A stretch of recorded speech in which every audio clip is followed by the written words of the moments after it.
Hey guys, Mike Schmitz with Team NuCanoe here. Wanted to do a quick rundown on, I'm going to say, my second favorite boat. I always fish out of my Pursuit quite a bit, but then I fell in love with the Flint. The stability and everything is different. It does take some time to get used to, but once you're in it and you realize its capabilities and get used to the different characteristics of it, fantastic boat that I'm absolutely in love with. Just a real quick rundown on mine.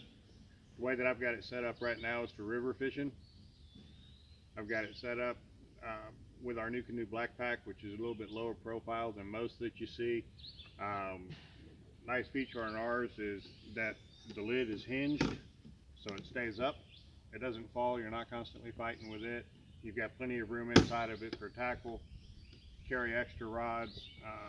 With the way everything's configured right now, we've got 4 rod holders that are included in the boat, as well as 3 of them on the Black Pack, and then I can also carry rods on either side of me, lay them down. The butt of the rod tucks nice inside the hull, and the front is protected by the tip protectors, so you don't need to worry about it getting snagged on a limb, a line, that sort of thing. Gear track is everywhere throughout the kayak, and that comes in real handy when you're mounting something like a Yak Attack Visipole or your various rod holders or other accessories.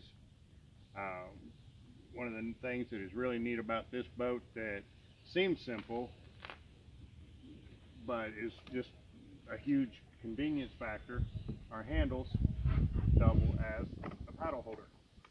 When you get where you need to have your hands free, you just clip your paddle into it. You don't need to worry about it. I will say, if for some reason your paddle falls off or you lose it, paddle leashes from Never Lost Gear are fantastic.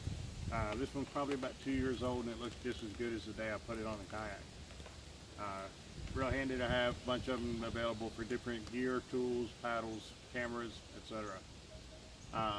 Quality PFD. Wear it at all times, people, please. They make them so comfortable now that you even forget that you have them on. I mean, I've been known to drive home from the boat ramp and I'm still wearing my PFD because I forget about it. It doesn't do you any good if it's laying in the boat somewhere, so please, wear your PFD at all times. Seat, very nice. It's got good lumbar support. You can adjust the angle. You can adjust the height. I prefer mine in an ultra low position just because my balance and stability isn't that good. But you can also get lift kits available directly from NuCanoe, and you can raise it in 1-inch increments as high or as low as you want it. One thing to mention is the way that it mounts into the gear track that's embedded into the floor. It's all flush mounts. You can slide your seat all the way to the back, depending if you want to stretch your legs out. You can slide it up to try to trim the boat for different weights. Say if you've got a trolling motor on the back or on the front of the boat, you can adjust your seat where it is to trim the boat out and make everything level and still efficient. I mentioned how the rods can lay down inside of it. You've got gear track. What I do is if I'm fighting a fish and I land one, I want to go ahead and set the rod down. If I'm fishing, I can take the fish, open the bail up, and take the fish off the hook, stick the rod right here, and my hands are free. Reach down,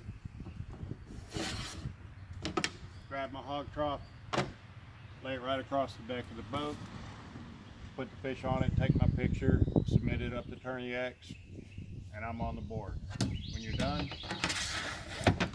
hog trough goes right back into the channel, out of the way, and everything is set up on that, and you're back to fishing. You'll notice right now I don't have a lot on my dashboard. This is another option that's available from NuCanoe. This one is set up with a cell block from Yak Attack. Battery for your fish finder can go in here. I've mounted my rod stager. If you've got a bunch of rods in front of you, you can mount them, just set them right in front like this. It keeps everything from getting tangled up. There's a nice channel here for your hog trough that you can use if it's not going to be mounted in the floor like what I've got here. And again, this can mount up here. I've seen people mount them in the seat track in the floor. You can put it wherever you want. Another nice option that you'll notice on the bow here, the Anchor Wizard chute and the Anchor Wizard wind itself. One of the really cool things is if you watch the anchor in the front, you're always going to have a bunch of rope laying around your deck and everything. It's wound up on here. You don't have to worry about it getting tangled. All you have to do is loosen up your handle. Your anchor is going to drop and deploy. buoy, tighten up the handle. You're now anchored. When you get ready to move on to your next spot, all you do is wind it up and you're done. You don't have a bunch of rope laying around, a bunch of stuff to mess with. Other options you can do, a quality drag rope is always good. This is also from Never Lost Gear. You can get them color keyed to match your kayaks. And they come in handy for just a plethora of options. Another thing that you'll notice is these little dots. We've got them all over on the bow, midship, and inside the cabin. These are lights that are available from a company called kayakfishinglights.com. I've got everything on mine set up with a remote. You can turn them on, turn them off, run them independently. I've got UV lights set up for night fishing. Cabin lights are red so I can find and see what I'm doing inside the kayak at night. They don't draw a lot of bugs. And then I've got my bow and stern lit up with a green light so I can run them by themselves. And that's going to be just for visibility so I don't have to worry about boats. Of course, a white 360 light like the Yak Attack Visipole is always good to have and required by law if you're out at night. So make sure you have that. But all in all, that's my boat in a quick wrap up. I want to stress to you, take them out, demo them, paddle them for a little while, make sure it's the right boat for you. For me, I like this one because of the wide open design. I can fish rivers and creeks in it one day, throw a motor on it, throw a whole bunch of other stuff in it and totally reconfigure it for offshore fishing or a big lake trip if I want to.